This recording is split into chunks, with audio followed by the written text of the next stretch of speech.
6-0 to 7-0.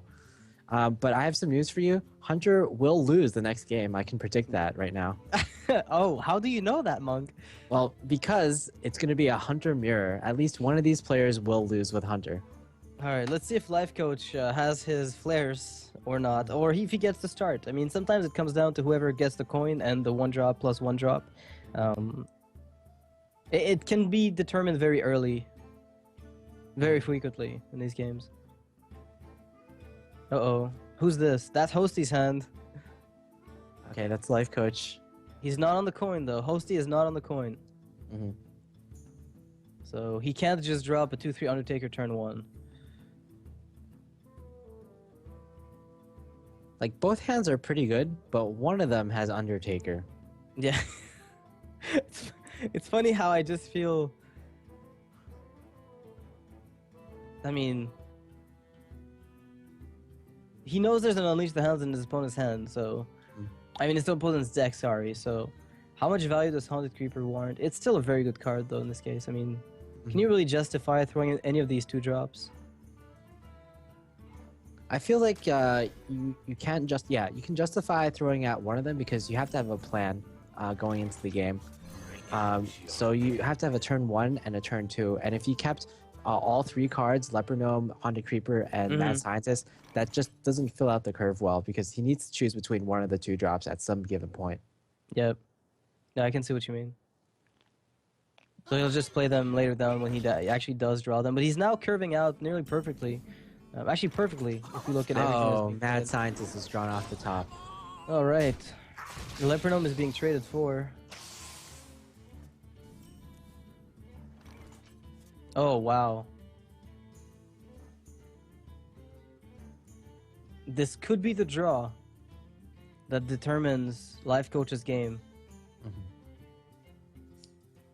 If Lifecoach just plays down a Mad Scientist, he runs the risk of a Misha summoning from the next turn. So that means like his bow won't be able to kill the Undertaker, and it won't be able to kill anything. But then you do get the trap, which might counter Misha in and of itself, in some way. It really depends what is gotten from Hosty's Animal Companion, assuming he plays that right now. And Huffer comes down. Wow. Okay. Arguably, could we say the worst? I don't think the worst is really it. I think Leok would have been slightly worse. This is like the second best. Misha being the absolute best.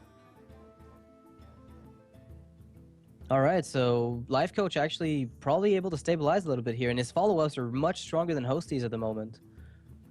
With Paladin Shredder and Sludge Belcher, this is...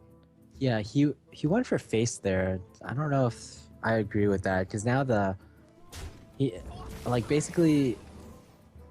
Lifecoach, or Hosty isn't even doing extra damage by going to face because the Mad Scientist can just trade into the opponent's Huffer. Yeah, I can see that. Oh, Lifecoach has his own Snake Trap. So that Sludge Belcher will come in handy. Guarantee a trigger on the Snake Trap. So the question he must be asking himself here is Coin, Paladin Shredder, or Eaglehorn Bow, is my guess. There's very little... Unless he's planning ahead, you know, all the turns that he's going to be having to deal with. Yeah, I think it's very fair to plan ahead at this stage. Coining, one of the reasons you want to use the bow in this scenario, if you really want to coin out the Sludge Belcher at some point, or you want the Sludge Belcher on the board. Sludge Belcher is the perfect card against Hunter. It's like somewhat of an anti-Hunter card. But this is an insane... Like, the Leok is actually the best card he could have had here, I think. Because it lets him trade the Mad Scientist into Sludge Belcher without worrying about anything. Although Web Spinner and Kill Command on Leok could feel somewhat interesting. But then again, what do you do against high mains afterwards? Right now, I think the obvious play is the Web Spinner into Kill Command on the Leok. And then maybe attack into the Web Spinner. But the problem there is if your opponent has a Snake Trap on his side of the field, then you're looking for a lot of snakes. Like the random 1/1s are just really threatening, surprisingly, because you don't have an Unleash the Hounds in your hand.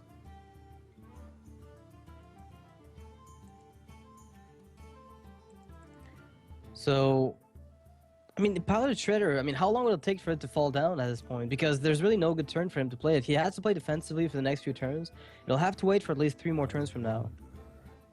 At least that. So Web Spinner Kill Command. I don't think he enjoys making the play, but... Yeah, I think Hosty, or rather Lifecoach, was considering playing the Sludge Belcher. Like, he was planning to play the Sludge Belcher. But the board that was... the minions that were on the board were just too threatening. They traded too well against the Sludge Belcher. Wow, and now Hosty getting Savannah Highmane and the curved Dr. Boom right afterwards if things keep going the way that they are. He's considering choosing one of the other two. I don't think Haunted Creeper would be good at all, but Ego Horn Bone maybe. He doesn't... Well, yeah, if the Mad Scientist dies, then sure. I think Savannah Highmane is the clear choice, though. Yeah, it lets you weave in a hero power this turn. Instead of playing Eel Horn Bow and being locked. Yeah, there's nothing, like, you could consider taking the bow, but there's really not much to bow down. I guess you could go Fist. Alright. Now you're talking. So Savannah Highmane is pretty one-sided when only one player has it, but Lifecoach getting his own. This may change things in a way. I think Web Spinner might still be the play, or sorry, Sludge Belcher might still be the play, because you want to be a more bit defensive since you're on the receiving end of this aggro right now. Yeah, and you've got your own Hunter's Mark to deal with the Savannah Highmane. And at least a portion of it. And in addition, you have Snake Trap on your side of the field, so you're going to force your opponent to attack into the Sludge Belcher and summon those snakes. Yeah, and you're going to get a lot more value out of... I mean, Hosty might play around that and just let his opponent deal with it, or trigger the Snake Trap up until the point where he's guaranteed to kill, but he's going to get his own secrets from the Mad Scientist. Now, the extra bow charge for Lifecoach probably not going to be to play a big role as far as removal goes, but at least useful in some way. I think he's still going to remove the one of the hyenas. That come out of, yeah. He's going to remove one of the hyenas with the bow. Because he really wants the slime alive, basically. Yeah, he won't have much choice. So, if this trap that the Mad Scientist gave, the Snake Trap, this is going to be very problematic.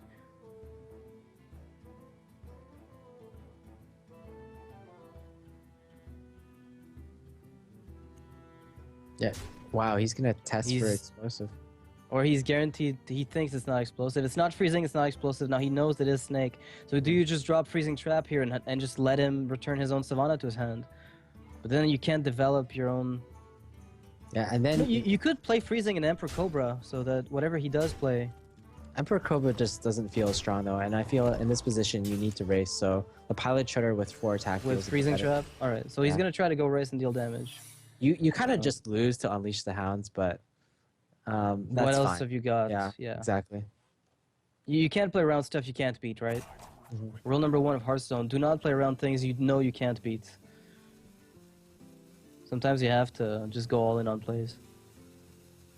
Yeah, also, if Lifecoach did his research and he researched the North American metagame, he would know that this particular deck runs only 2 traps. It runs 1 copy of Snake and 1 copy of Freezing.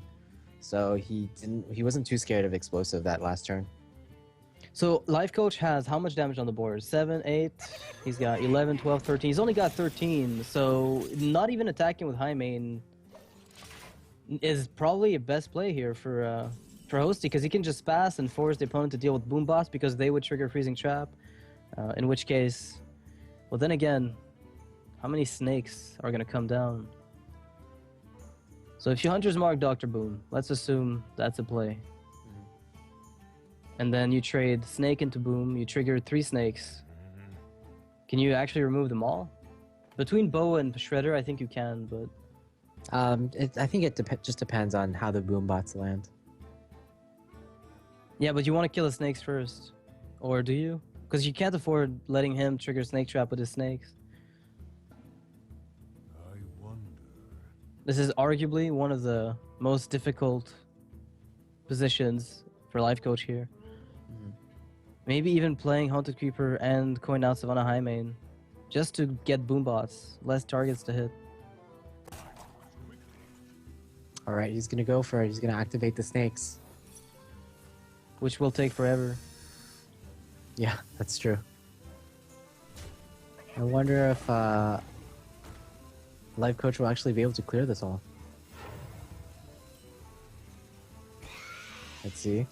Is the Rogue going to beat Lifecoach again? I think he's gonna. Oh, nice. All right. So the first boom bot doesn't kill anything. Wow. He's got to feel very good about those hits. But then again, that last snake triggering freezing trap. Yeah, unfortunately, he wanted to use his bow on the last snake, but he didn't have time. Yeah, unfortunately, This is game over. One of the snakes was killed. One of his own snakes was killed by a boombot, but in the end, it didn't matter.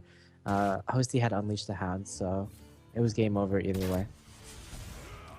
So well played by both players, and Lifecoach not banning Hunter actually perished to Hunter. 3 wins in a row for Hosty here. Yeah, that's another. Well, then again, I mean, Hunter was bound to lose this game. There's nothing special about that, but that's insane. Insane. So, it eliminated 2 decks on its own. So yeah, Hunter now 8-0 in this tournament. Yeah, I mean, and we're talking about the Hunter that didn't get banned and took the initiative, right? The guy who played Hunter first won every single time.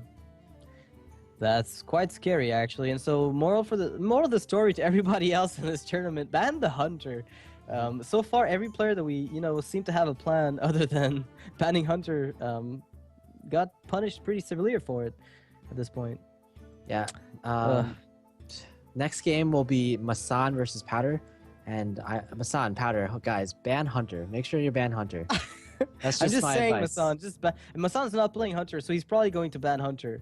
Because I think Powder brought his own, but Masan is not playing it. So maybe we'll see a different roster of decks here, and that could be kind of interesting. So on this note, guys, we'll be right back in 3 minutes. We're going to take a short break. The games took a while, so we're going to shorten the break and be back sooner than usual. So don't move, don't go anywhere. Masan and Powder coming right up.